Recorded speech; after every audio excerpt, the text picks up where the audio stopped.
wirno anhum ga mabbe ma kanu ko be laatino yaftaru e pefino e aduna inna qaruna ay ngal goral ana on laatino min qawmi Musa on ko yimbe andi Musa wiyama ko bi yumma ko cawndiro wiyama ko bi bamma ko cawndiro ko gongdinno do mona kadi faqa alaihim o bewe do mabbe o mawni kini sabu hewde jawdi goram wa atainahu allahi min dokki bonon min al kunuzi to bange ngalu min dokki mo ma ndi nguun ngalu nganda kewal mudum inna mafatihahu ay coktirde makko kanko odo garuna min dokki mo ngalu ewa kewal ngalu ngal ko ganduda coktirde makko tan latanu ubil usbati coktirde makko tan yo coktirde manga sinaji kange ene tedda dental ulil uwati joomirawal sembeji wiyama fodde capande jeedidi mbam puccu rimdata coktirde makko woni do capande nay mbam puccu rimdata coktirde makko woni ko gelludi sappo rimdata coktirde makko coktirde dedi kalen en kala ngalu go kay wiyama non adan coktirde makko gonno ko jamde teddi o itti dum o watti coktirde ledde dum ne kadi teddi o watti coktirde guri nayi o watti coktirde guri gelodi kala coktigal o famdino ha foti wulde fedenu ni o famdino ha woni foti wul kono non fof de heewi ha ko capande jeegom mbam puccu ndimdata coktirde hakengal dafa jangto iza qala lahu qawmuhu wi o de bato ton kaani ko wotti de bato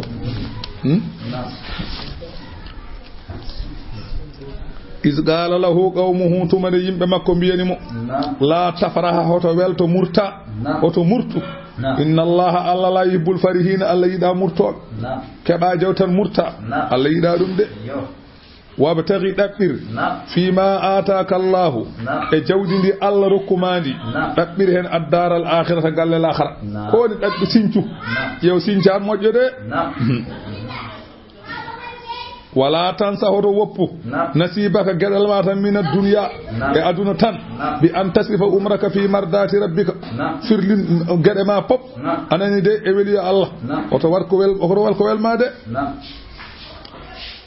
war gedal mata ne aduna tan basa wadde anani de gedal ma e weli Allah watadu nafsaka min ghairi khairin o wi ngoppa fi tarmata wana ko moji fatasira yawmal qiyamati mufallisan batina nyala ma dal ka pellisan lima fil hadith Allah la sallallahu alaihi wi yaqtanim khamsan qabla khamsin sa dani gede joy dabbir gede joy de ko adi de gede joy ngaratay ma sa dani gede joy tabbir den gede joy Allah ko adide gede joy ngarata e ma hol den gede joy sababaka sa woni cugalel dabbu Allah qabla haramika ko adina yewma so neddo rewa Allah rewata Allah gele cukako kon sa nayibi du gayi sa rewana Allah honde wata ko batta sa nyantima yodata sa lilima danota sa fuudima yodani sa morima yodani sa nyantima wutte joddo gandida yodani ala foko yode ma tawi ka gorko gonda bahal ma ne ranwi hoore ma ne ranwi wi tal gite ma ne gadda gondi ni an sa isa rewana Allah mata ay gor ala ma haaj sa yehi bal be biya babum kaari nan do dari walla tanum kaari nan do dari sa yehi fijirde bamal babum kaari ga minen takkodirno nyande ko battato nan ne esum kaari yana ko battato an ka ala zogo jama jahata an wana rewde Allah nawma jama ka ala jaada an rewata Allah yoode ko cugolel mo ganda fofof rewbe yontabe din jidi dum so nyontima ne yooda fuunde foko wadi fo ne yooda ko on huccete Allah yoode kono nayejo isa ya rewa ya jabar pada laka ya pada to jaada fo so tayo ngal mangal ne on mawdo no wada do sa jodi mo sadi on wada do ñande kay ala sabi jaaja o wana yaran jama pour rewde Allah yaara jama wala sa o isa rewa Allah gile ka cugolel wa sihhatika qabla suqumika sa selli no dañƴa cellal nde hucci Allah ko adine ñamata kono dañƴa cellal a waƴa ko Allah ñamata e Allah e jomam kay e Allah subhanallah allahu akbar la ilaha illallah nen celluɗa nde a meeɗa miijade ɗum aka say la ilaha illa ma ko nganu wona ko joni ganduɗamo kola yejjihiremo kayne nde celluɗa nde wa faraqika qabla suhlika ne jewɗa a ala haydara nde a jibinani a resani ala ko yurema nde ko nden wara al kono a dañi ɓiɓɓe de ɓeni mbiya ga baba ɓe oɗe ɓe mbiya ga addu ɗum ɗo ɓe taw hucci Allah nden a jogoyaade a yata a habbira tan ɓinguel heeɓa yeeso ma a miijoɗa ngel ɗo de ñaguino ma buujoy ɗo gonɗa eɗe juuɗe ɗo gona miijade mbimi kabbira debbo heeɓa yeeso ma ene namdo dépasse ɗum kay aɗa andi ngun juuɗi kay kam yatano fe ko guila namda ka dépasse nden kuccita e Allah ɗo gonɗa joni ɗo wa ghinaka qabla walla an kam ni ene wawi tawat namde ko Moussa Saydou en Abdoul Diallo en wa ghinaka qabla fagrika ngaluma sa dañi ko nden ndewata Allah saɗa rewa Allah yooɗa kono nañƴa jawdi ha heewi aɗa jogui pajoroji aɗa jogui galleji sipeltal aɗa jogui galleji fiñmin aɗa jogui galleji masala anani de wakkinat ɗin galleji angal muus angal gumbo aɗa jogui toon galleji ha heewi ko nden kay kuccata e Allah yooɗa aha nde kuccata e Allah yooɗa kono a ala haydara a fini a dawi jabbere arti Allah fini a dawi demal arti i ala so ndewa isa rewa ko mbatta ko jogiɗa goɗɗum ko gila wasani nden kuccere Allah kono so yi a wasi ga a watti jiiɗodirede jama ko basal tan adduma nden dañƴani aran garata ko gila ala gila aɗa jogui yimɓe fof ne gandi aɗa jogui on sa wasi hay goto teskotako kono noon acca ha mbasa a ala hay ko ñamɗa batta ƴiƴodirede jama aɗa tagga leese aɗa aleli wa hayatuka qabla mautika ne ngurda rew Allah gila mayan sa mayi to la gara Allah jabi Allah la hen aju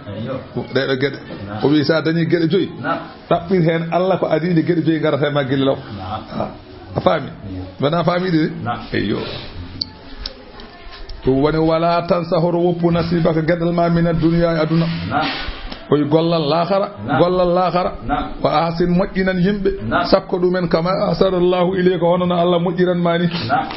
sa dañi ko moƴƴi moƴƴan yimɓe ɓe hono no Allah waɗiranma ko moƴƴini oto wi kalɗe ma fof mbiya liggo mbete liggey hokkata kalis a kaɗa sino liggey kay toon to sa ko wiye ke kalis wana liggey hokkata ko Allah Allah noon so rokkima moƴƴan yimɓe ɓe no moƴƴiran mani saabu kanko ɓurma o rokkima hande ne yoro yimɓe o yo liggo ala an kay hokkuta yimɓe ɓeɗo seere ɓeɗo eɓe mbajo ɗum qaruna eyyi yimɓe ene mbajo ɗum qaruna moƴƴuɓe ɓe ene mbiyani qaruna wabtaghi fima ataka Allahu dara l'akhirate de ko woni qaruna to ɓat ɗaɓɓir ko Allah rokkuma ko galle cakkitiɗo wala tan sa qaruna to woppu nasiba gueɗe mata min duniya aduna tan qaru hoto waɗ ɗum qaruna wasin moƴƴinan yimɓe ɓe moƴƴan yimɓe ɓe kama ahsanallahu ilayka hono no Allah moƴƴiran mani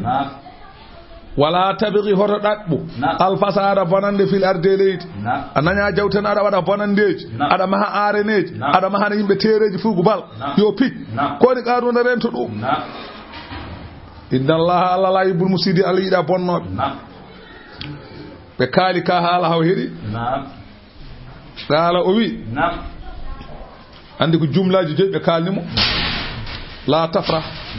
wabtaghi fima ataka Allah wala tansa nasibaka wa ahsin kama ahsana Allah wala tabghi al-fasada fil ardi woni gede joyi ɗo mbajorimo o jaabiɓe o wi innama utitu ala ilmi indi o wi ndi jawdi ndi dokkami ndi dokkirami ndi tan ko gandal ɗamɗo ay gandal ngal jogimi ngal ko ngal gandal keɓirmi jawdi ndi min hay goto rokkanimi jawdi ko atam jettumi min hay goto rokkanimi atam tan jettumi ni mana Allah rokkum wala ko ɗayɗo gandal ngal wiyata ngal hotto kurumu ɗum wona Allah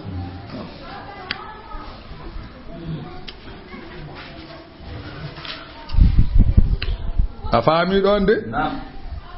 o wi Allah rokkirimi ɗeɗo jawɗeɗe ko mboɗa handi hen sabu ɓuralam e sabu gandalam ɗum Allah rokkirimi ko wa qila al ilmu alladhi faddala bihi gandal ngal o ɓurnoringal wiyama ko ilmul kimiya gandal kimiya e ngal woodi ha joni heddi ken ganda ka e ngal woodi kay ngal gasara kay tawde aduna gasani fa inna Musa allamahu sulusahu Musa jangi mo tarabal jawdi ndi tarabal gandal ngal wadi gandal ngal fecceteni hen feccere wotere tan andini mo joni non almudo Musa ne wi Yusa o bunnuni Musa ne jogi non almudo wi Kalibu o funti Yusa o wi o warko jangini mo on kadi jangini mo hen feccere bana joni andi geddidi o funto e Kalibu yo jangini mo feccere heddinde jangini fofo gas o andi gandal cibinal ngal fof watti so haali inde nde tan ha so tuufere reedi wonto kange so tuute tuufere reedi wonto kange so tuufe womre leedi wonto kange so tuufe womre kaaji wonto kange kaali kala ko wela ko dum wala andi on ngal mo kan alaada hada hada ko wala fo wala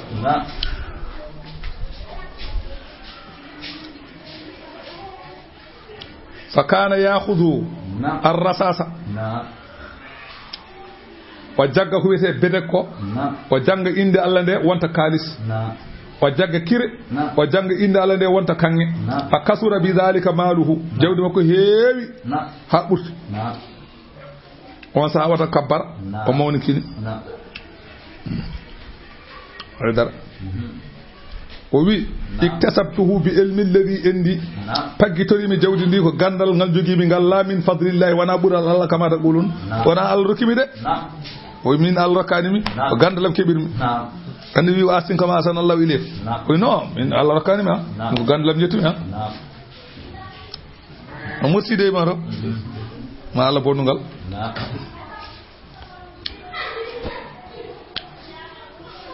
wa qala ta'ala allawi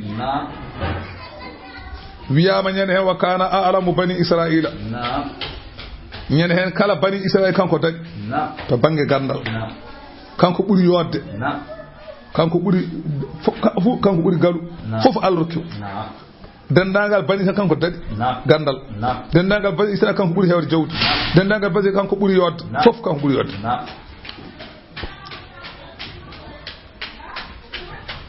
Allah wima awalam ya'lam bele wa anda anna Allah qad ahlaka Allah halkino min qablihi ko adimu min al-quruni leƴƴi bennude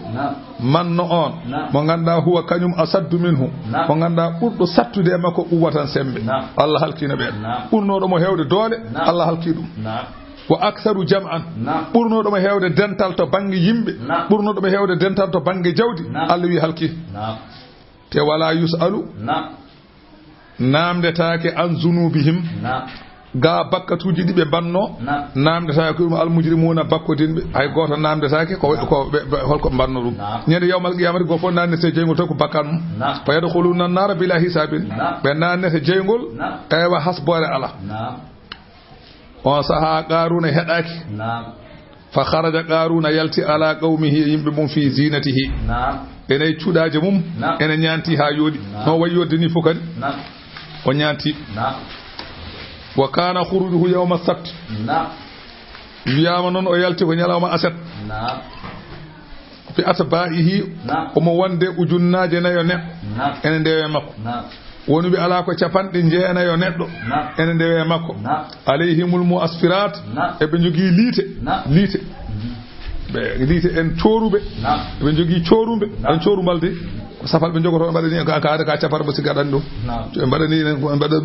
ɓe gama nden ɗum wiyete corumbal eɓe jogii ɗum huwa awwalu yawmun ri'a fihi al muasfirat on ñalama adi yiyede corumbal e aduna wa kana an yaminihi nde o yalti bange makko ñaamo ene temedde tato maccuɗo ne heedi bange makko na ñaamo bange makko nano temedde tato korɗo ne heedi bange makko nano horɓe ɓe ganda ko reneɓe tal suuɗiɓe ha jooɗi ɓe mbaɗi kanŋeji pucci mabɓe e mbam pucciji mabɓe fof ko kanŋeji waɗa hen hirkeji kanŋe wa kana bagalatuhu sahaba wiyama noon mbam pucci makko ko ñaawu bayadu ha aksaru min sawadiha ndaneri mbam pucci ndi ɓuri hewde e ɓaleri ndi woni ñaawu tan ne ñaawɗi woni ñaawi toɓɓe tan kamɓe fulɓe ɓe gandi koni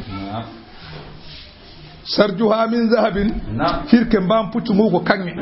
wa kana ala sarjihal urjuwani ene mbam pucci he e dow hirke he ene hen jappere waɗere urjuwani woni qadifatul hamra sajjare waɗere ene fawa hen omo waɗɗi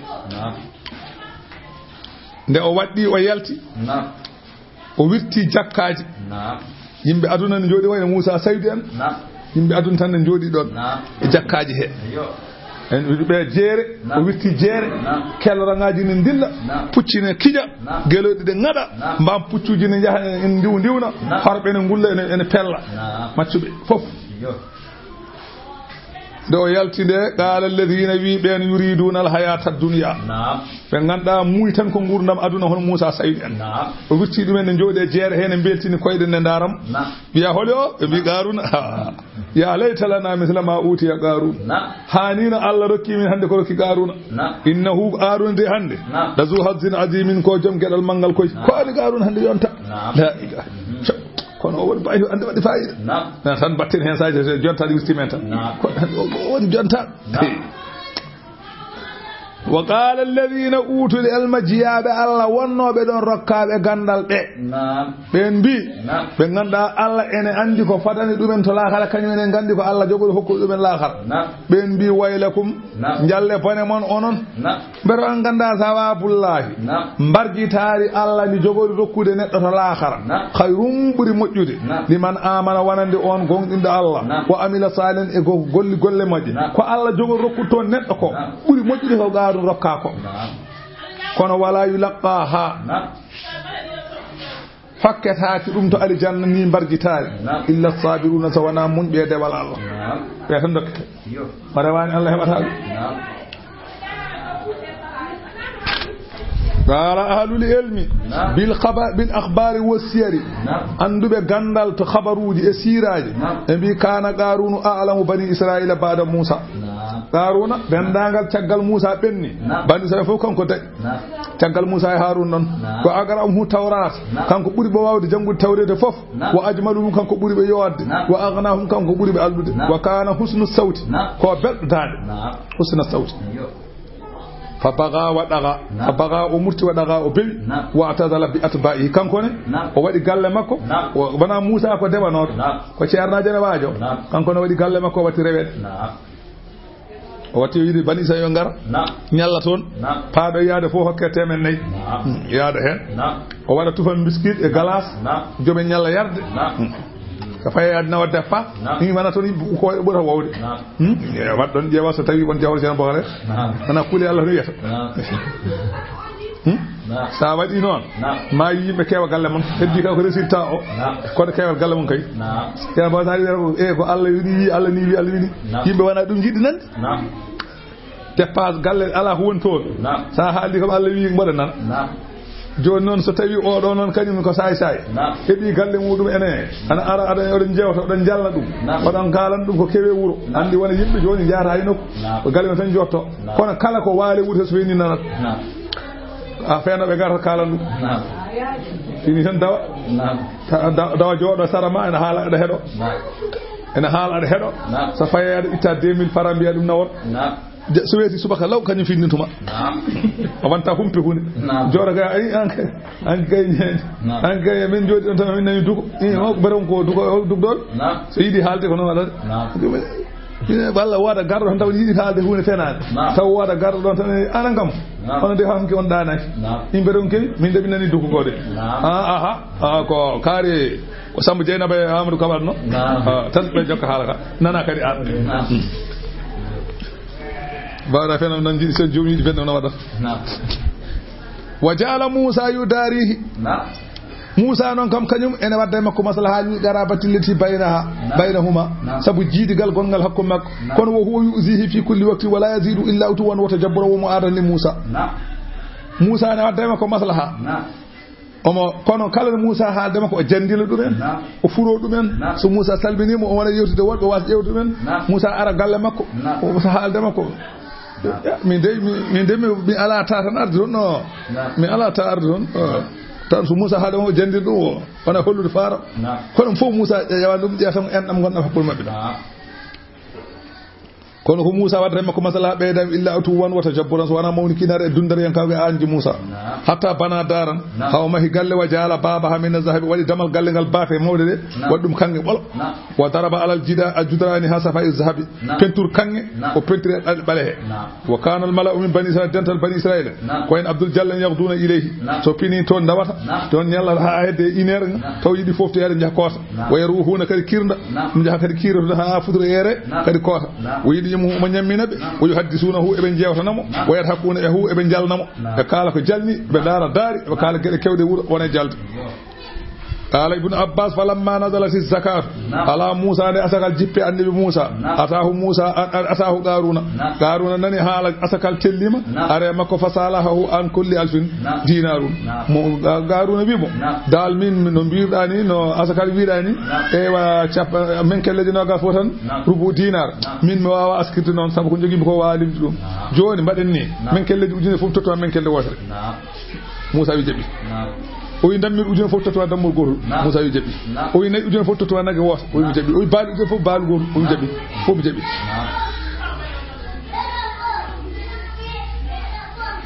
ɗum woni an kulli 1000 dirhamun kala mbuuɗi ujunere mbuuɗu gootu kala ujunere dammol gotol dal kala ko jogii tan jooni noon o hooti galle makko kanko Garuna فحسبه أكنت ووجده شيئا كثيرا وتجدال o ɗum so yaltini ɗum gasara no fo de dammi ujune fo dammol de o calcule o wi ɗum mo wawa yaltinde te aɗen kadi seeɗe kam wi ko capannayyi dammol fof ko dammol kanko noon dammi ujune fo dammol kono o konti kadi ɗon kiwa gas falam tasma nafsahu bidalika fittama ko ronki nawnande muɗum fa jamaa bani israila waɗi ñalama goto bani israila waɗi ɗumen pato omi jogui mon haaju woodi mo totti temedere tan yo yeyno wuuro he yo bani israila fof yo ngal galle makko ɓe gaari o wiɓe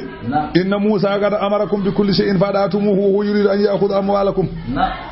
Moussa yamiri on kala hunde kala ko yamiri oɗon mbaɗa joni o yiɗi ko heptude jawɗele mon ɗum woni haaju makko joni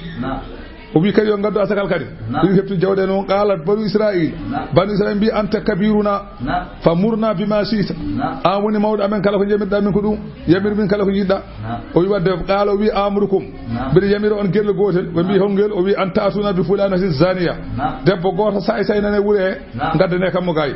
fa jaala laha debbo fa naj'alu laha juuɗan mbaɗanen mo dokkal ala an taksifa Moussa bi nafsiha o takka o wiya Moussa ɓe pijji beele eɗen pofto e bone Moussa ɗum woni haaju men فإذا فعل ذلك خرج عليه بنو إسرائيل ورفضوه ستبي دبو وي نون تان بني إسرائيل فون غفر موسى غفدوم نجالتay makko ngopam fataw ha be noddi debbo fajala laha qarunu 1000 dinarin wa 1000 dirhamin fiyama qarunu hokkimo ujunere men kede kange pir ujunere buudu khalis danejo gon wiibe ala ko bol kange qarunu wimo tottimo bon kongol wi ala qarunu wimo amudu ko wa khalsuki bini sa'i mame rendina mi rendinma mi anani mi wanma e rewbam mi rendinma e rewbam mi resma ala yiɗi mi resma debbo say gondo wuro he o dem suudu mum ni luwi en luwi suudu mum caasi agal o wi debbo ala yiɗi mi resma debbo yeey o wi ey gueɗel mboɗo resma nane gueɗel janggo subaka sen pini takka Moussa mbiya on pijji debbo mi jaɓi ni jawdi yaro ha ngafa janggo so bani Israil fof ngari ngara takkamo debbo yomi jaɓi falamma kana min al-ghadini ha weeti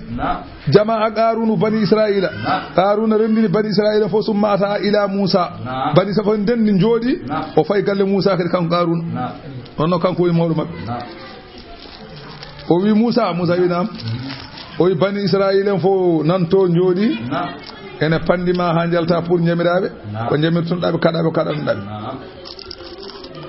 Moussa ari e ɓena toccoɗe to woni ladde karaje fa qama fihim Moussa dari e mabɓe fa qala Moussa wi ya bani israila e hemon bani israila en man saraga gada ana yadahu kala mo wujji min taƴi jungo mum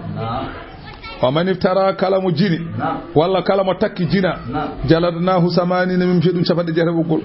wa man zana wa laysa lahu imra'atun kala mo jini mo ala debbo jaladnahu mi'atan min fiɗum temedere wa man zana wa lahu imra'atun kala mo jini ne jogii debbo rajamnahu min fiɗum kaaji hatta yamuta ha maya on paami ɓe mbiya min paami tan Qaaru wi jaafoɗa o wi ayi bisimilla bon mboɗiɗo ha se jaafoɗa noon o wi ayi Qaaru ni wi o in kunta anta mbiɗa kala jinɗo yoware haysa ko an qala Musa wi o in kuntu ana haysa ko min qala Qarun heɓri wi fa inna bani israila yaz'amuna annaka fajarta bi fulanati zaniya bani israila ne ngaajo mbi wonde a fijje debbo say gonɗo e wuri he o qala Musa ud'uha je noddeyemo ɓe noddeyemo falamma ja ande debbo ari qala laha Musa wi debbo ya fulanata hey ma kariyel bayya ana fa'altu bika ma yaqulu haula min wadde ma ko ɓeɗo biyata ko wa azzama alayha o wodini waaji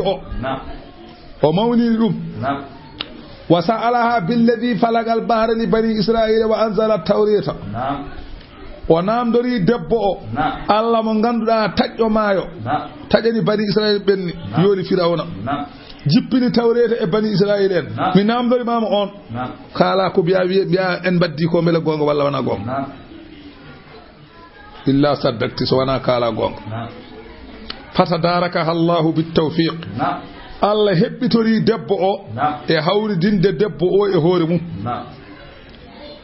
faqala debbo o wona wiide fi nafsi wona miijaade e hoore mum o wi uhdisu tawbatan afdalu min uzi rasulallahi min kay mi waɗa feere mi tuubana Allah joni mi harmine ko mbaɗannomi ɓuri moƴƴude am e takkude annabi Allah mi takkude annabi lam daña wona dal wi dal wona windone hoore makko to nder makko debbo deƴaɓo wi la wallahi wona gonga en pijjani walakin noon jaala li Qarunu ju'lan ko Qaruna waɗini min jeenaari yeenimi ala an agdifaka yomi takke bi nafsi e hooram yomi takke Qaruna o hokkimi kaali yomi takke ɗum tan kono min kam ala yiide bani tan fa kharra Musa sajidan Musa sujji yana leydi sujjani Allah yabki wona wayde qala allahumma in kuntu rasulaka faghdib li joomam tawi komi nelaɗo ma e gonga ya tikkinam fa awha Allahu ilayhi Allah wahi fewde Musa Allah wi inni amartu al-arda an tudiaka mi yamiri leydi ndi yo ɗofte famurha bima shi'ta kala ko jiɗɗa yamirdi fa qala Musa wi ya bani israila he mon bani israila mbi name inna allaha ba'athani ila Qaruna kama ba'athani ila fir'auna Allah neli kame Qaruna no neldunome fir'auna Allah neli kam non hande Qaruna faman kana ma'ahu falyasbut makanahu wa man kana ma'i falyatazil kala e mon gonduɗo e makko jaadɗo e makko yo won sara makko gondo e fo yo faaga eɓe gandi no Musa hakkude mum Fir'auna laaɓi fewana eɓe gandi noon ɗo o ada wi o nelama kadi e Qaruna no nello Fir'auna gonɗo e Fir'auna fof feere mum bonat ɗum noon gonɗo e Qaruna fof feere mum bonat ɗum noon ɓe alay sago wattatonoɓe toon nawannoɓe 2000 faraji sakuji maaro ɓen fof jamfi polli keɓiɗa dari mbimine de min gala hen emin ga ha heddi worɓe ɗiɗo ɓen kam mbidal kañum en jamfata ko waɗan ɗumen aduna ko to maayi koye makko maydata summa qala Musa wi ya ardu khudhihim leydi nanguɓe fa akhadat leydi nangiɓe bi aqdamin koyɗe mabɓe ha muti koyɗe ɗeɗo kolɓulɗe muti o wi ya ardu khudhihim leydi biɓe nanguɓe leydi nangiɓe ha koppi o wi ya ardu khudhihim leydi nanguɓe leydi nangiɓe ha radorde o wi ardu khudhihim nanguɓe leydi nangiɓe ha dande kanko e yimɓe ɓe wondiɓe ɓe leydi ari ha hangre ha dande eɓe ñaago Musa kanko e yimɓe ɓe wondi ɓe yatadarrauna ila Musa eɓe lorkino wayunasiruhu Qarun Allahu arrahim Qarun ñaagoromo sabu Allah e sabu en ɗaɓ yo yaafo ɗum arwe mi ñaagol mam sabu Allah en dab ko Musa yecciraki de wonno Musa ko ñaagiɗo Allah yo tikkin ɗum tikki en gande wonna o kerta woni ko wi Musa ko no metti non yo kongol wi o ñaagima Musa fodde laabi capanɗe jeeɗi wa Musa fi zalika la yaltafitu Musa yeccittako ɗiɗe fedde siddede gadabi sabu sattude tekkere mum summa qala caggal Musa ya ardu khudihim leydi nanguɓe fan ɗabagal alayhim leydi ombi e mabɓe ɓe muti nder قالت قتادة خسفت به ليدي دي موديمو فهو يتجلجل في الارض وموتى ليدي وما يهندر ليدي انني دي كل يوم قامت رجل كلا نيلاوما فود درنde gorko وما موتى كلا نيلاوما ناتا در ليدي فود درنde gorko بياما لا يبلغ قارها الى يوم القيامه كو نيار darngo wetto do leydi haaji وفي الخبر وان كونغول بي اذا وصل قارون الى قرار الارض سو قارون يتيما فيود نيبirde leydi saabi eri jeede biiri nafaka israfil fi suri israfil wutta Allah ndu darga daro wa asbahara wattinon israila bani israila yatahaddasuna fima bainahum gona yewtide e be ndeya be jewta hakkunde mabbe bi inna musa inna ma da'a ala qarli istafidda bidari wa kunuzi ay musa sa yi o hudi garuna ko furo hertoro jawdele galleji garuna di e o heba ngaludu e be nyoha heba jawdi mum lita dum tan o wadi no cede ndeka Allah longini musa kadi dum musa kadi nyaagi Allah yo galle o e ngaluji fo mut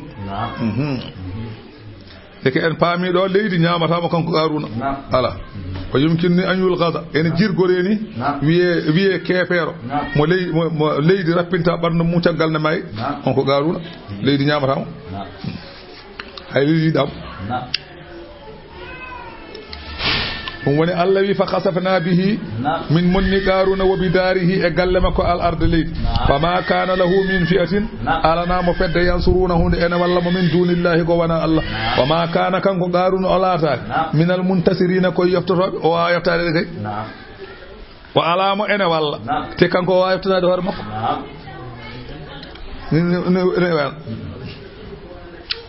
wa asbaha wattindi alladhina no ben tamanna wodanobe ay Musa sayde be witino jakkane be chom be ben battidi makanahu ana wodanobe makanahu daraja makko bil amsi hanki o biyanno be ha taadun wayni gaano wayno yaquluna ben gone wiide way ka boda haawe anna Allah kay yabsudur rizqa ana warsana arzigi liman yasa'u muhajimin ibadi jiyadun wa yaqdiru mo fanana kadi mo wela lawla amanna Allah alaina sanatan Allah majjanana en la khusiba bina ma leydi modanno en ma en anani ma en modaten way ka boda haawe annahu ko woni fi kay la yuflihul kafiruna malaka kefer kay malaka Allah wi tilka darul akhiratu ay on ma galla l'akhira naj'aluha min badana lil ladina wanande ben la yuriduna be muyano uluwan mawni kinari fil ardi leydi wala fasara wana panande wal aqibatul mahmudatu wattande yettade kay lil muttaqina wadani hulbe Allah man jaa bil hasani kalama ardi la khara kongol mojjol falahu khairu minha o mo yobe ko mojje kongol he ko bi kalama arde kongol mojjol to la khara la ilaha illa Allah falahu khairu minha o mo yobe ko mojje kongol he ko ومن جاء بالسيئات كلام أرد بنان دينو فلا يزالذين يبتاك بين عملوا السيئات كل بكبني إلا ما كانوا سوانا كلاشن يعملون نقول إن الذي فرض أي أون فرلو عليك ما القرآن جبين ما القرآن لردك كان قولي دتوما إلى ما آدن فيولي ووير دما ونسبابه jippade odo aya nde Allah yamiri nelaado Allah yo fer ummo makka fay madinatu munawwara o yalte gaaru sawrin o yaha ka modde sin Abubakar jamma be jehi be dewane lawol be jehi be perdi habe jetti nokkunu wiye jufa non ko hakkunde makka e madina o andi lawol fewde makka istaga ilayha o yidi yaade makka wa zakara mawlidahu wa mawlida abihi o siftari do jibina ida bamma ko jibina fa nazara alayhi jibril jippi don wa qala lu atastagu ila baladika ari yidi yaade wuro mon wa mawlidaka jibbi mawlidika e jibinirde ma ari yidi ya ton fa qala alayhi salam na'am ne laadu wi aha fa qala jibril inna Allah ta'ala yaqulu alladhi ma innal ladhi farada alayka alquran on Allah parlo ma qur'an o jippinde ma qur'an tara duka ila ma adin o woni dutto on fewde wowirde ma ma arutto zahiran alayhi ma fawbe so Allah jabi o summiyatil balano ma adan wuro wete ko ma adu le anna sa anal insani ayin min baladi wa yaudu ilayha wana woni sifa neddo so tawi yalti wuro mum ko artude don wala wana deke yanbaghi qira'atuha lil musafiri so neɗɗo ari ne wayna ma ene ɗanno aɗa janggana mo oɗo aya tafa'ulan sabu malkinorade be awdihi li waɗani himɓe lam arta wuuro makko nde wonno ene heewi haalede kala jangganaɗo aya o ne heewi artude kam sene heewi artude ha yetto wuuro ma hay sene maya kam marta ha ɗon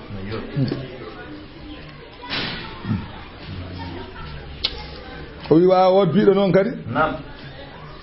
hol haade ko nelaɗo Allah wiyano noon hol goɗɗo no wirte noon o wi li annahu yuqalu innal qur'ana sa neɗɗo wima noon mbiya qur'ana nuzila lil ta'abbudi jippinira ko pour rewrede Allah waɗi ittidaihi e ñimtinire wana e leef kanko jangowo jangono waɗannoto ɗo faka annahu qala kama saddaqta wa'ada nabiyyika fasduq wa'di elle mbiɗa an Allah no gomɗiɗa fodore annabi ma o ni ya gonɗinam noon fodora min yo artu wuro amen bismillahi qul rabbi wi joomam rabbi joomam a'lam kanko ɓuri andude man jaa bil huda e on garduɗo e peewal wa man huwa e on mo ganduɗa fi dalali gonɗo e majjere mo binin feeñ Allah ɓuri andude ɗum وما كنت آن محمد على رنوك ترجو على جورتي أن يلقى نودته إليك في الكتاب القرآن إلا رحمة كون القرآن نن ودام في ودما يرمين من ربك أمرا دي جومه سوانا يرمين في ودي جومه فلا تكون أنه رلا ظهيرا كابل للكافرين وان ده برد ولا يصدنك وتفرلت عن آيات الله دا آيات الله بعد إذ أنزلت شغل جبنا إليك في ودما أنا نجي القرآن ودعو ندو يمبه إلى ربك في ودي جومه fewde rewde joomi wala takunanna wa talatu min al mushrikina koy hefere be jeeda talatu koy hefere wala tad'u hoto rew ma allahi wandude allah ilahan dewetedo akhara got la ilaha kan do rewede e gonga ala illa huwa sawana allah kullu shay'in kala hude yo hude halikun ko halkato illa wajhu sawana zati allah kala hude ko mayra haydo allah allah hude mayra wala hul hukumu Allah je nyaawore siyore ko ilahi ko fewde makko turja onon dutodon e goble mon nyande yawmal qiyamati koy Allah paatu don a faami o wi gede fof hunde fof ko mayata so wana gede jeetati do suyudi yimide gede jeetati imam suyuti en yimi dum den gede non mayata kala ko wana den ko mayata woni samaniyatun hukmul bagaya ummuha min al khalqi wal baquna fihi yadil adam yal arsi wal kursi wa narin wa jannati wa ujbin wa arwahin kadal lawhi wal qalam o wi samaniyatun gede jeetati hukmul bagayi nyaawore keddogol wasde mayde ya ummuha ene humna den gede jeetati min al khalqi e ko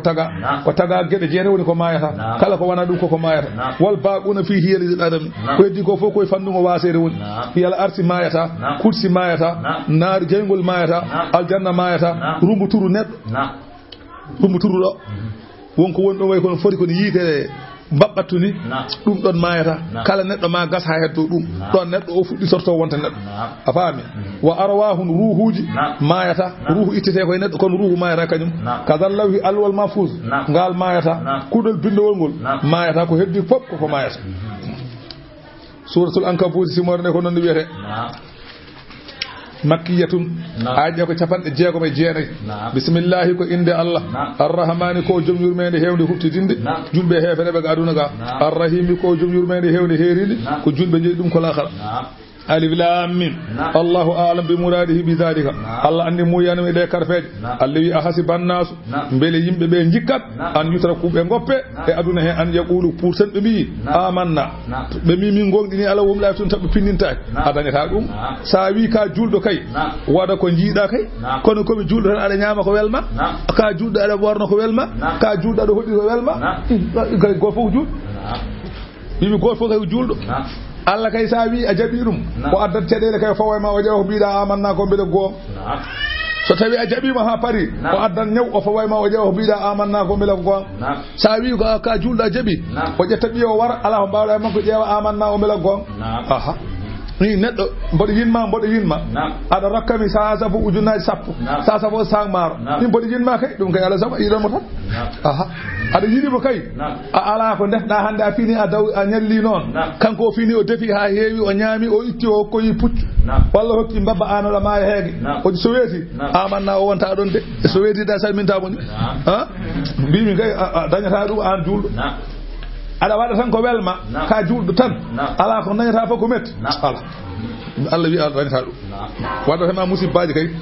gila jawdi ma ha e fittanu ma ha e fof ma o wada e ma o wi ay o jippi ko wayno Ammar ibn Yasir en Iyas bun Abi Rabi'ata en Walid bun al-Walid en Salmata bun Hisham en ɓeɗo yu'azzabuna bi Makkata ɓeɗo lepteteno e Makka kono noon ko andinde enen fof tan hay ko wona kamɓe hay kamɓe enen fof mbimi amanna kay a dañat kay ko ɓurɗum Allah wi anani beele ɓe jikkatat ɓe wi amanna to womlay toon tan ɓe pinnintaki ɓe dañata ɗum walagal fatanna alladina wallahi min pinnininoɓe en min qablihim adinoɓe ɓe aha adinoɓe ɓe tagere ɓe adinoɓe ɓe ɓennuɓe ɗo ɓe en min pinnini ɗumen fal ma'ana ahsabu dhalika cikke ɗum annahum alimu anna dhalika laysa sunnatu anani sunnatullahi walan tajida li sunnatillahi tabdilan anani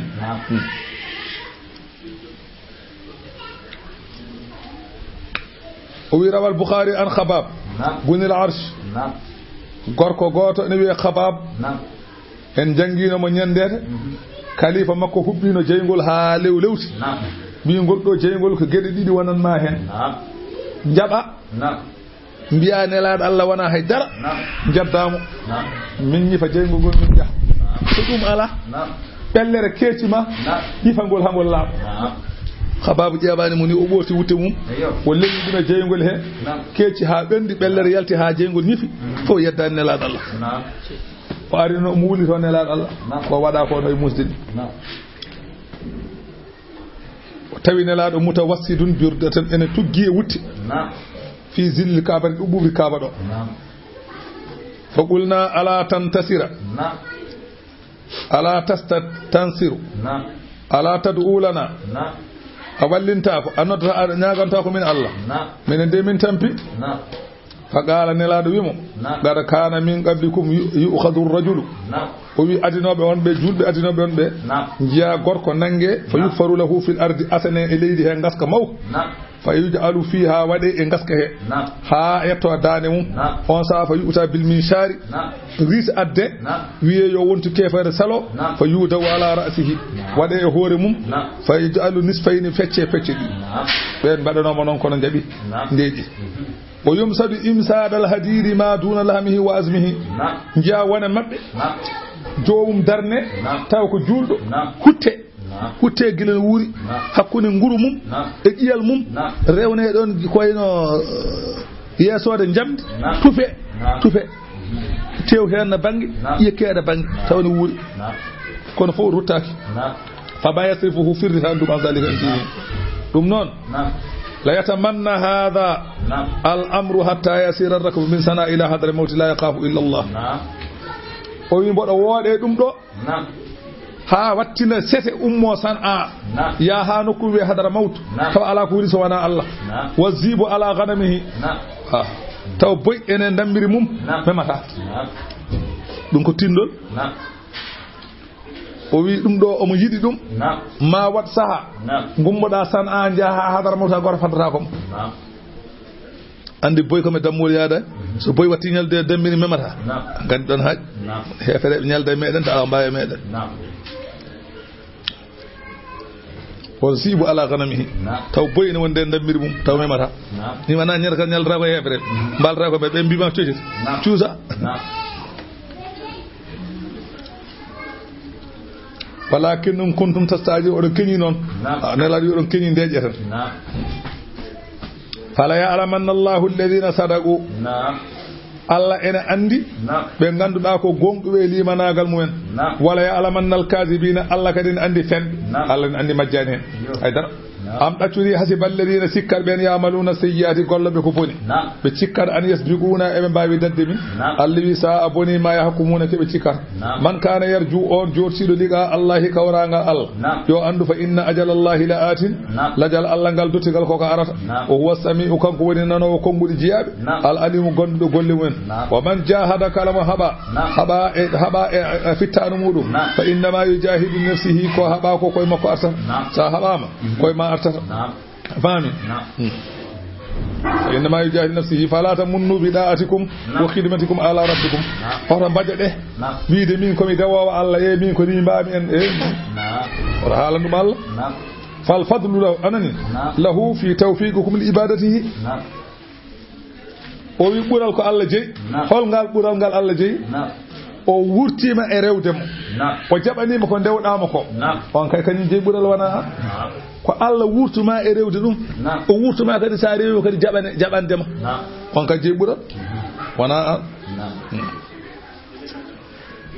ɗum noon hoto mbasa ɗe hoto kalane Allah wonde ko ni mbami haala ɗum Allah ɓurma andude inna allaha Allah la ghaniyun anil alamina Allah ko jondiniɗo e binde ko ndewton ko Allah ɗum wala hen haaju sabu hadisul qudsi koy fala yasri minhu naf'un wala darrun so ndewi Allah nafoore nde yettata ko Allah so ndewani Allah lor o yettata ko Allah lima fil hadisul qudsi ya ibadi e mun jiyabam law anna awwalakum wa akhirakum wa insakum wa jinnakum kanu ala atqa qalbi rajulin wahidin minkum gande adibe onbe e wattindibe onbe yimbe mon e jinneji mon onon pop son goni e bernde goto e kulol Allah on bayino goto ni sako adun o fof adun o mumdas gila baba adama ha darga daro onon fof on kuli Allah ma zada zalika fi mulki shay'an hay huude be tay lama mum hay tus adun o mumdas adibe be e wattindibe pop gona hulbe Allah fof kula Allah ali be tay lama hay tus onon pop adibe wattinbe fo jeddon Allah ala ko usare lama hay tus on jidi de wasani basa haydara mitinani onni inna allaha la ghaniyun lil alamin rol Allah no podda Allah burmandu no podda walladina amanu be ganda ene gomdini Allah wa amilus salih golli golle modde lanu kaffiranna min kafaran anhum gabe be sey yarim falandeji mabbe wala najziyannahum min jabbe ahsana ko buri mojjude ma alladhi den hunde kanunde be lano yamalu e gol ka golli ko moji Allah yamma ko buri dum anan golla ko boji Allah yamma aljanna ko buri aljanna ala ووصينا الإنسان من بسيمة ندنك بوالديه جناب من حسنا يو مجان جناب من بسيمة ندنك يو ديغان جناب يوم ما يباما من بسيمة مدي مجان شغال نودا الله مجان بي ariwi Allah gasi a inni Allah ha gasi a seni Allah gasi a dofti ma Allah gasi kay mojja yumma e bamma anna Sa'd ibn Abi Waqqas ayo jippi koy odo gorko radiyallahu anhu وأحد أسرة المبشرين بالجنة والسابقين إلى الإسلام نجيد أريب جبت الله به وهنا جاء سبب سيرنا بكنا رب الجنة جلنا نقول به وهنا جاء لما أسلم ده وجب الله كان كساد قالت أمه يمكوون بيته كهمنة بنت أبي سفيان نو يمكوبيه yumma ko woni Allah ta'kula wala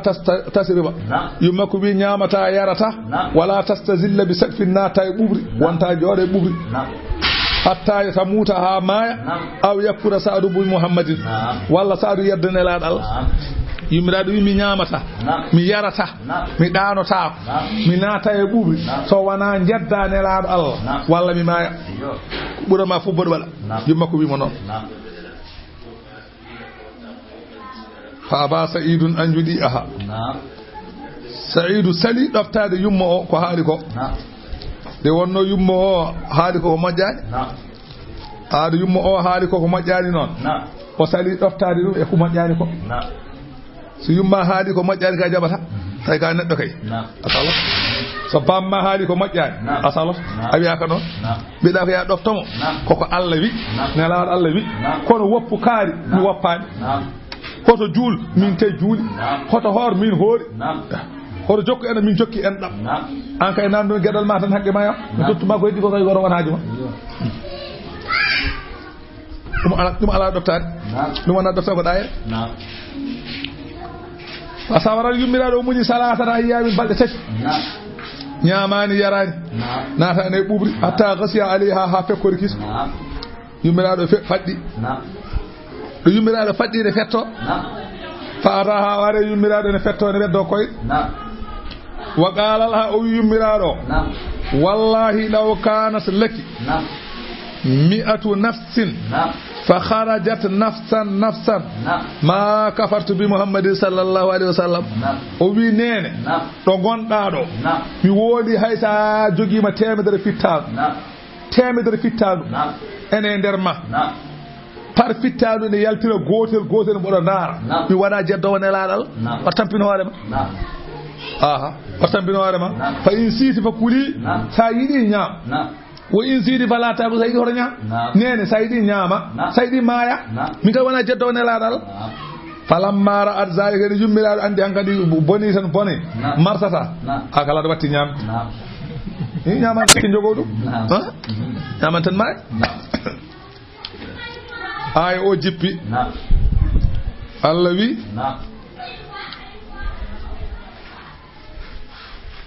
wa wassayna al insana bi walidayhi aha noon min basima neɗɗanke noon husnan bi walidayhi moƴƴande jinnaɓe mum aha min basima neɗɗanke moƴƴande jinnaɓe mum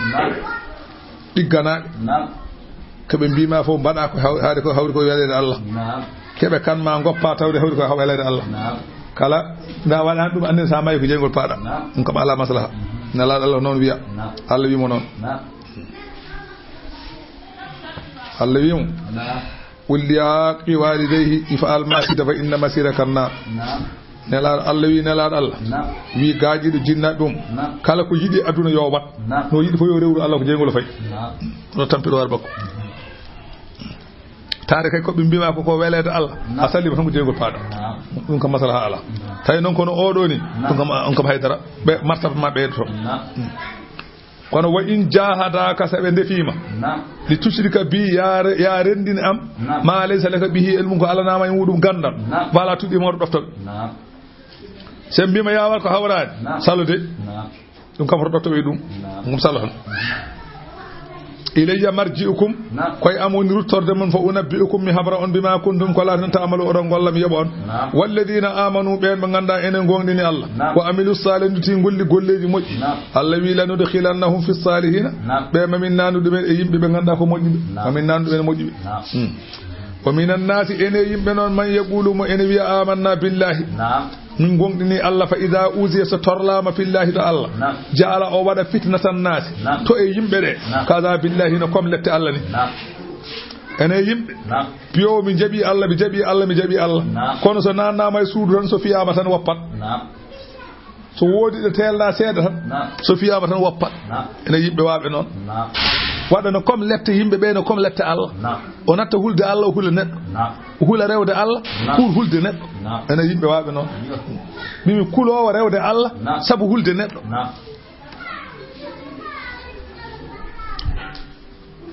ene yimɓe waɓe noon on ko nafigo wi fa yuɗi uhum o ɗoftoɓe fa yunafiqo wona nafiqo wona wala in jaa nasrun wallahi so tawi ballal ari wonande julɓe min rabbika ummarade e joome ɓe koni la yaqulanna kamɓe naafigue ɓe mbiya inna kunna maakum minen koye min gondunode awalaysa allahu beele wona Allah bi alama kanko woni ganduɗo bima fi suudi ane ko woni becce yimɓe Allah kayne andi walla bala jawam ko yeey wala ya'lamanna allahu Allah kayne andi alladina no ɓen amanu ɓe ganda gonɗinɓe Allah e ɓerɗe mumen wala ya'lamanna almunafiqina Allah ne andi naafiqeɓe goto mo kanko yoɓata ɗum wa qala alladina kafaru hefere ɓe mbi lilladina wonande ɓen amanu gonɗinɓe Allah ɓe mbi ittabi'u sabilana ndewe diine amen walna hamin min doɗo haɗa kum bakkatuji mon hefere ɓe mbi julɓeɓe ngare ndewe amin min donono on bakkatuji mon ɗum fof feni wona fiɗo ronoma bakkanma fof feni ɗum kay on ala waɗa ko mbaɗɗa fof ma naɗa aljanna a semti Allah yi wa ma hum bi kam wonani kamɓe bi hamilina keɓe wawɓe rondade min khadayahum e bakkatuji min shino hunde innahum kamɓe ɓe kay lakazibuna keɓe fenoɓe wala yahmilunna maɓe doora asqalahum bakkatuji mabɓe wa asqalane bakkatuji ma asqalihim de bakkatuji mabɓe ɓe doora bakkatuji mabɓe ɓe doora bakkatuji wondude bakkatuji mabɓe aha fof ɓe ɗoɗo keɓe mbiyanno yo mbaɗe ko boni ko ɓe ɗonoro ɗum wala yasalunna maɓe namde yawmal qiyamati ñalawma darga amma kanu ka koɓe laani eftarude pemiɗo wala gar arsalna wallahi min nelino nuhan gorko wiyeteni ila qawmihi fewde yimɓe mum min nelino nuhu fewde yimɓe mum andi nuhu noon wiyete ko Abdul Ghaffar woni ɓe wiyete ko yaskuru woni ɓe ko saknu wiyete de annan nasa bada adama sakanu ilayhi nde wonno caggal baba adama yimɓe fof koye makko pudditi on woni fa huwa abuhum kanko woni ɗimmi ba mabɓe ɗimmiɗo caggal baba adama andi tagore nde fof halkanoma haydi capanɗe nayo ɓe noon ko hen tagore nde fudditi ɗum noon kanko koye ɓeno jeeya o luggi babi nuhin noon li kasrati nawhihi ala qawmihi wiyama no wayranno yimɓe makko ɗum adana wiyede nuhu firta goyowo وقيل ونبي على وويركوك على خدر غوفل مكو لما روي أنه مر بكلب وياما يلام غوتو وبرتنوم رواندو فقال في نفسه وحالاني هانانادي وجيو رواندو كجوكان رواندو جوكا كينن غدا نيت en ñawi o wirti rawandu ndu non ƴeewi rawandu way sofde ni o wi ma agbahahu ala ko ɓuri ndu rawandu sofde e miijam tan e ɓerde makko o wiiri noon Allah wahi yimo wiba anuhu a ibtani am ibtal kal ko min ngaybinta walla rawandu ngaybinta wana min tagidu wana min waɗino sofundu min ngaybinta on saha wiyama kanko baba adama do kanko annabi nuhu o wona e wayde gila nde no watti yede nuhu ko wana nuhu nu firta goyo wana non wiyete akhalaga anta asanu min arwa tagdu buri rawandu yotte alwi warwa tagdu buri ndu o nuhu non bamma ko were ko makki bamma ko were ko muta wasilih on ko idris jibindum iblis jibindum ko burdu jibindum ahalil jibindum ko qinan jibindum ko nus jibindum ko sis jibindum ko baba adam dum woni asko makko kanko woddirani baba adam ne fe ko enen goddi adam kono kanko o waddani no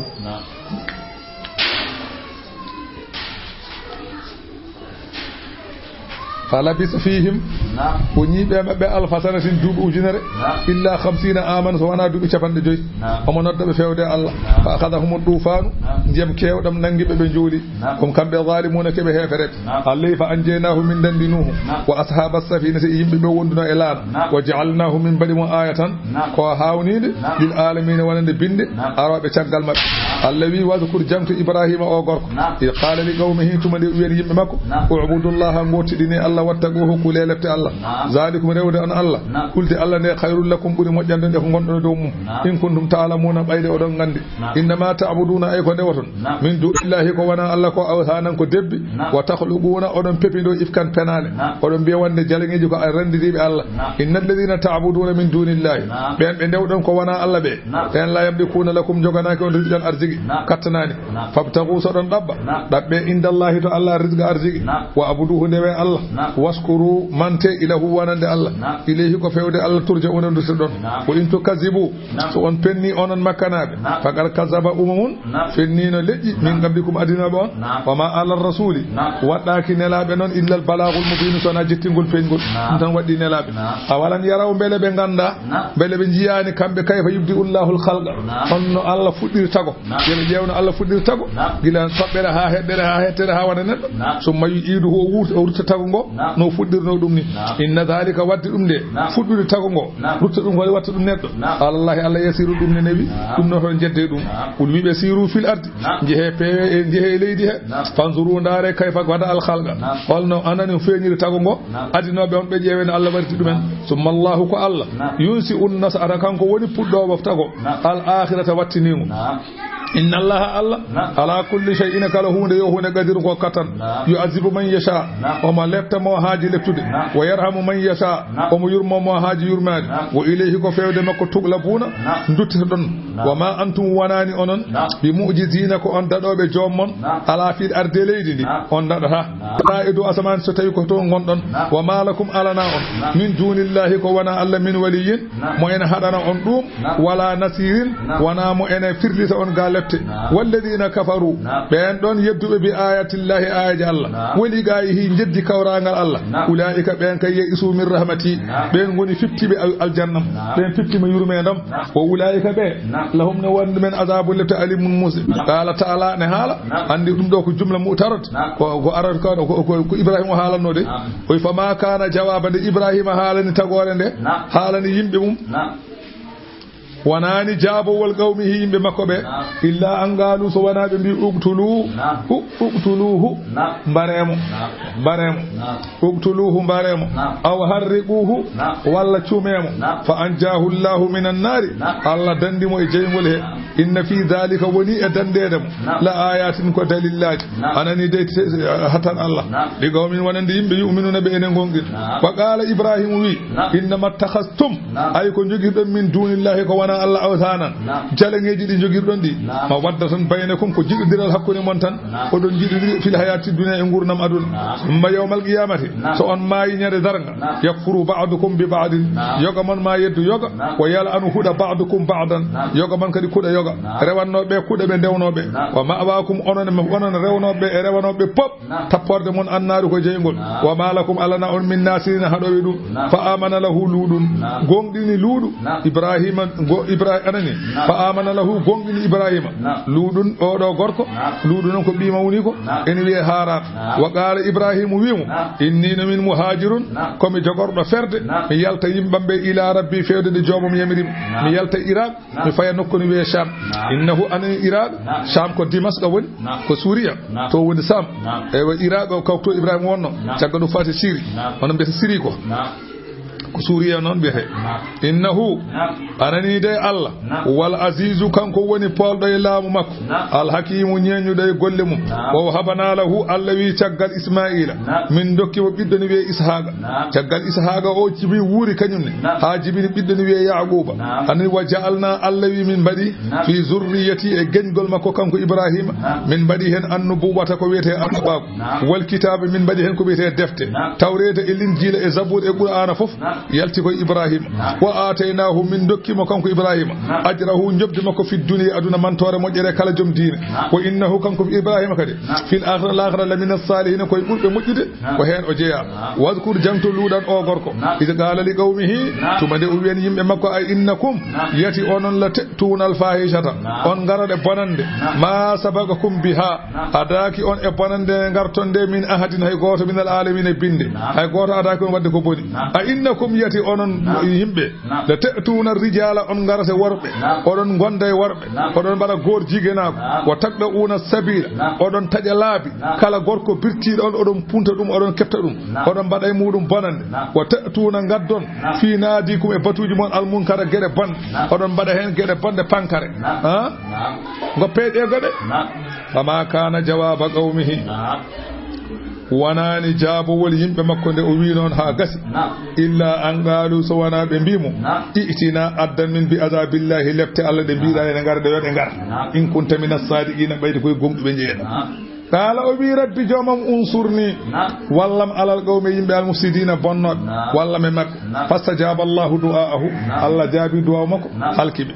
walamma ja'at rusuluna ibrahima nde nelaɓe amen jettino ibrahima hono malaikaji ɓe gaddani ibrahima bil bushra belwelto ɓe gaddani mo ɓiɗɗo ni wiye ishaqa ɓiɗɗo o ma wuuro ha jibina o yiya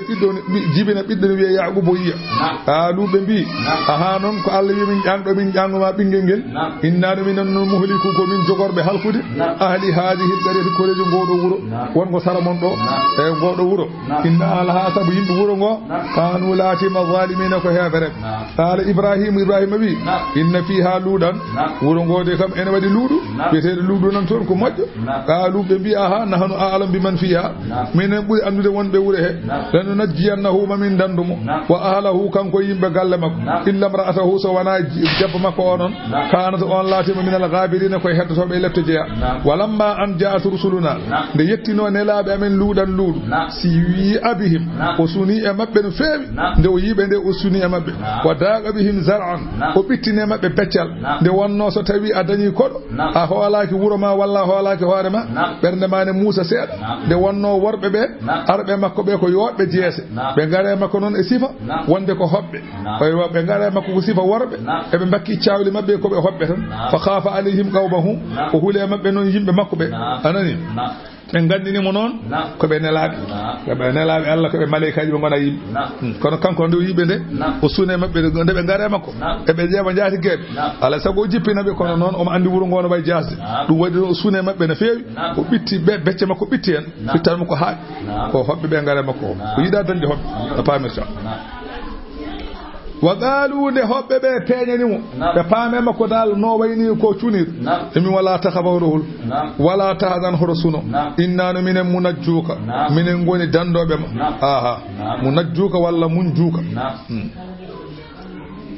wa ahlaka an yimɓe galle ma fof mamin dandu on illa mra'ataka so wona cuddiɗo ma kanat cuddiɗo ma onon min al-ghabirina koye heddotoɓe halkare jeeya innano minen munziluna minen goni jogorɓe jippinde walla munazziluna ko min jippinoɓe ala ahli hadihi l-qaryati e jomiraɓe ngoɗo wuuro rijzan ko wiyete lefte min as-sama'i ummarade asaman bima kanu sabe koɓe laati yafsuguna ɓe jaltiɗoftare wala qad tarakana minha wallahi min goppe wuuro he ayatan hawnide bayyinatan qawman feñde li qawmin wonande yimɓe yaaqiloɓe ene jogo haqqillaji Allah wi wa arsalna min neli ila madiyana fewde wuro no wieni akhahum bandiɓe shuayban wiyeteɗo noon fa qala nde o yetti o wi ya qawmi yimɓam ubudullaha gotiɗini Allah warjul yawma kule ñalawma al akhira battidiɗo kule on ñalawma wala ta'azaw horo bonne fil ardi leydi ndi alhaali laata musidino kon bonnuɓe fa kazzabuhu ɓe pennimo fa akhadathum rajafatu nangi ɓe dillere leydi anani dey sattude fa asbahu ɓe battini fi darihim e galleji maɓe jasimi ɓe gise koɓɓe ɓe maayi Allah wa ahlakana min kalki adan leñol ne wieni wa hamudan e leñol ne wieni wa qad tabayyana lakum feñani on onon makkanaɓe min masakin e koɗorɗe mabɓe so ɗon payi yaman walla ɗon payi sham oɗon birto hijri oɗon birto yaman Allah wi wa zayyana lahum shaytanu min cuɗaniɓe seyɗane walla suɗaniɓe seyɗane a amalahum golle mabɓe fa saddahum seyɗane faddiɓe ani sabili ga lawol gon wa kanu ɓe laatinoma noon mustabsirina keɓe yiyannoɓe de keɓe jogui guite de kono noon ɓe bayino ni Allah wa halakana min kalki kadi qaruna ngal ɗo gorol o fir'auna ngal ɗo gorol wa hamana ngal ɗo gorol ɓeɗo fof min kalki wala qad ja'ahum wallahi ɓeɗo anani arina e ɓeɗo ɓe limtanmami qaruna e fir'auna e hamana arina ɓe Musa addina ɓe Musa bil bayyinati hujjaji ɓanguɗi kono fastakbaru fil ardi ɓe mawnikini e leydi wa ma kanu ɓe laataki noon sabiqina keɓe daɗoɓe lette amen fa kullan ɓe min kalanmaɓe ɓeɗo fof kala hen goto akhadna min nangiri ɗum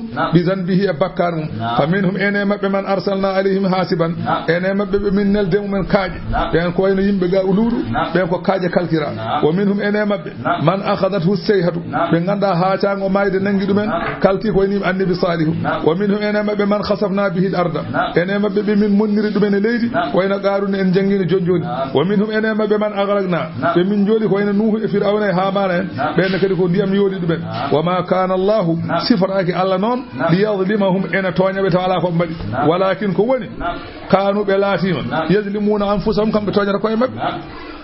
masalul ladina sifa ɓen ittakhadhu ɓe jogiti min dunillahi ko wana Allah awliya ɓe ɗofto ɓe jogiti ɗo ɓe jortemu men nafoore jalangeji Allah wi sifa jalan kama salil ankabuti waye kono sifa jamala anani de ittakhadha jogiti baytan cuurel ngel jamala wana sañal gese mum wiyane wana to Allah wi wa inna awhanal buyut ɓuuri loode e cuuɗi pop la baytul ankabuti ko suudu jamal ittata nguleki ittata jagol o wi rewde jalange ko non tan way ala ko nafata lorlata i suudu jamala ita nguleki en ita jangol jama jalangne ko noon ita ala ko nafata ala ko lorlata law kanu ya'lamuna so ɓe gandi kay yoɓe ƴewɗu bisimillahi ko noon inna allaha ay lamdo Allah ya'lamu oma andi ma yad'una keɓe ndewata min dunihi ko wona Allah min shay'in hunde wa huwa al azizu kanko woni polɗo al hakimu ñeññuɗo e golle wa tilkal amsalu ɗin ma tindi gonde qur'ana Allah wi nadribuha emin mbaɗanaɗi linnasi wonande yimɓe wa ma ya'qiluha famataɗi illa al alimuna so wona anduɓe khalaqa samawati wal arda Allah tagi asaman tagi leydi o tagi ɗum bil haqqi ko go'am inna fi dhalika wone asaman tagede e leydi tagere la ayatan ko dalilu ngotin faago hattan Allah kono ko lil mu'minina wonande gonɗinɓe Allah ko ɓen naftorto kefere kam yiɗum kono naftorta utlu dursito ma uhiya ilayka ko wahya fewde ma min alkitabe qur'an wa aqimi salata nelaɗo Allah Allah wi mo ñiɓe julde inna salata ay julde tanha ene haɗa anil fahsha'i bonande wal munkare pankare julde ne haɗa ko boni ene haɗa ko pankare anani e yilum wazabatu alayha ñibde e julde takunu sababan fi tadhirihi ena wana sababu labde neddo anil fahsha'i wal munkari ga gede bonde ga gede gañaade idas tufiyat suruha so tawi saddiji julde di timmi wa adabuha nediji julde di timmi so tawi timmi julde ne had so tawi a saddiji julde timmi ema nediji julde timmi ema julde ne han ma wadde ko boni so neɗɗo wi julde haɗata ko boni o famani tan kono julde kayne haɗa ko boni so julde ma jaɓama ka wonta wat ko boni julde ma so jaɓama a wonta wat ko boni لأن الواجب سبق ودي هنا الإقبال سهان ندهجري على الصلاة إجود التدهير من الحدث الحسي لابد مو إتاير نغاندو داكو ييتين والمعنوي إتاير ليتاك وتجديد التوبة وهدسين توبو بيا فإذا وقف بين يدي الله سو دري ما يسو الله أمجولا وخساء أهلا وتذكر أميجو أنه واقف بين يدي مولاه وأن أمدري يسو كليفة مكو وأنه مطلع عليه وأن الله إن يلتي مكو يراه إن يوم فحين إذن سوينون يظهر على جواره فين اتر مكو هيئتها بعد جلد وقوله ما دام المرء فيها كونغول بيغول دون ندون وني جلد هذا مكو وني فبوني هذا أحد القولين كون والقول الصحيح أنها تنهى عنه في سائر الأوقات جلد دندانغال وقت يو وقت كو سلي كو جلد هذا ندون بونتا wana julde wana do gonda julde tan mawde ko boni ala julde kay so tawi jabama wonta ko bonta kala wakko han mawde ko boni lima ruwiya anna fatan min al ansar sagata goto e madina nabe kana yusalli ma rasulillahi sallallahu alaihi wasallam o do sagata ene juldanno ene laado Allah thumma la yada'u shay'an min al fawahish o woppata hay huude e bonandeji illartakabahu so wana wat so waktu wi non fay jama o julde ne laado Allah kono so yalti ko weli fo wat so yalti ko bona wada fa wusifa lin nabi sallallahu alaihi wasallam haluhu ne laado halana al halima kono wayni fa qala ne laado wi inna salatahu satanhahu ay julde nde o julata o woppani nde julde ma han falam yalbas an taba daraki ren kiza Allah wadi o tuub wa hasuna haluhu al halima ko mod وروي عن بعض السلف أنه كان إذا قام إلى الصلاة ونجياد الله قوت السلف إسالي هنا مجيب بنوبي ورسون جولا ارتعاد أو وني سنود واصفر لونهم بعد ما كسويد أو ويلو كانكو بوب فكل ما في ذلك هو النام دي دمو بيبا أنسى جولا ولا كو سنود كنوي فقال إني واقف بين يدي الله ومن من دريم كو يسا الله تعالى تورو سنة دريم يسا الله كيف ونات سنجر فري وندو مايت سبو حقلي هذا ene waddani mi dum do ma'amuluki dunya somi dari ma yeso sandar mo mi signat ifa kayfa ma malikil muluki somi dari ma yeso sandar mo mi signi somi dari ma yeso lamdo ko pon ko mayde wana signi ha wa amma man salatuhu bi khilafi dhalik man ganda julde mum meeda hadde dum wadde ko boni bi an kana la khusu'a fiha so mo jula hulata Allah wala tazakkara umijata ko Allah fa innaha den julde la takunu sababan fi nahyihi den julde wonata sababu hadde mo wadde ko boni bal yastamiru ala ma huwa alayhi ko wone do mum tan dum wonata min al buudi ko betto ko woddude Allah lima warada sabu rasul sallallahu alaihi wasallam man lam tanhahu salatahu adil fahsha'i wal munkar lam tazidhu min Allah illa bu'dan mo julde mum hadani wadde ko boni den julde ala ko beta mo to Allah so wana woddude Allah dum non inna salata tanha anil fahsha'i wal munkar wala dhikrullahi ay jamto wal Allah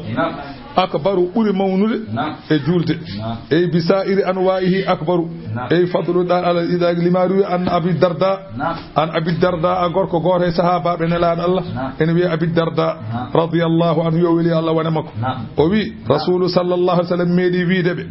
ala unabbiukum bi khairi a'malikum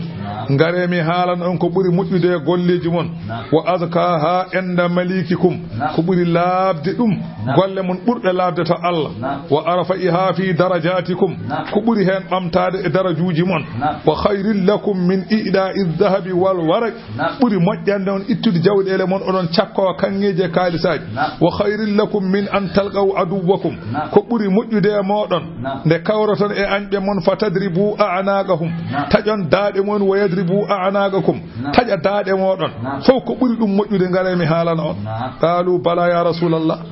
ko buri dum mojjude kay tawde wodi halan min tawde kay ko buri julde ne wodi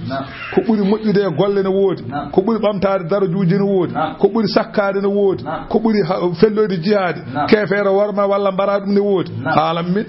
qala zikrullahi tantade Allah وروي أن رسول الله صلى الله عليه وسلم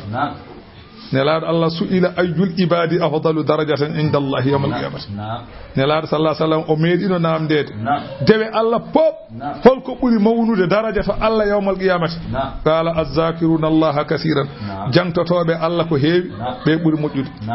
قالوا يا رسول الله ومن الغازي في سبيل الله هاي جارو هنا دين الله فقال أوي لو ضرب بسيفه الكفار والمشركين حتى ينكسر ويختدب دما لكان الذاكرون الله كثيرا أفضل منه درجة أوي أورو بلو جهاد so felliri jihadi silam makko o fiiri dum heferebe ha silama ka heli ka fuudi ma jijam wirdobe buri mo hewde baraji fa zikru afdalul a'mali dendangal golle pop zikru buri huwa al maqsud min tilaba ko en jangude qur'an o min as-salah wa en julde walida warada anil junaydi o do gorko junaydi o wi annahu kana yati al-usat en ara yatihi al-usat ni aranno e makko wofobe Allah yuriduna tawbata ala yadayhi yimbe wadobe ko boni ngara en tuuba tuubde e juude makko fayulaqinahumul zikra o longina be wirdu o wenji he birdoye o tata be wirdu o wenji birdoye wa ya'muruhum bil iksari o wiya yebe kebbin hen non yebe jangto Allah yebe juule annabi o sallallahu alaihi wasallam yebe mbad ladifu yebe mbad ya ladifu astaghfirullah yebe maddum yebe kebbin dum so joomu wadi non tan fatana wara qulubuhum tan berde mabbe nurda dum woni wala zikrullah ay jangto wal Allah akbaru uy mawnude wallahu lamda Allah non ya'lamu ni andi ma tasnauna ko gollaton o jazikum bihi kanko woni jobo wondum deke so neddo yima ya woppu wi mi wappaani wi dum yo faala xar wappaani sadaqallahu daju tawi mara jaggu bi tan mi min te